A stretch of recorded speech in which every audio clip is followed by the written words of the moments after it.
Are you looking for a better way to start your wood burning stove or fire pit? Well, in today's video I'm going to show you a method that will work every single time and you won't have to keep on going back and adjusting the fire. You're going to put your big pieces of firewood in the bottom of the stove, making sure that they run front to back. This is going to allow for good airflow into the fire. And now you're going to add a fire starter. If you're interested in the fire starter that I use, I'll leave it linked in the video description below so you can check that out after this video.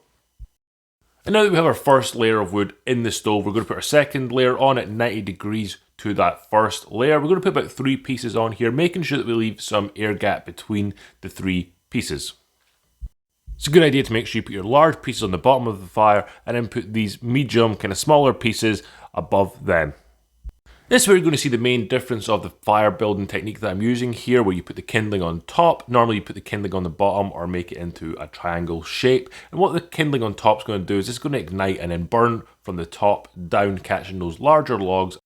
To ignite the fire, I'm just going to use my fire starter here and light that and let that do the work. It's on the bottom, but what it'll actually do is burn up and catch the kindling on top. The kindling will catch and then the logs below it will start to burn too. This is a great way to start a fire and it works every single time. I've had no problems with this, whether it be indoors or outdoors.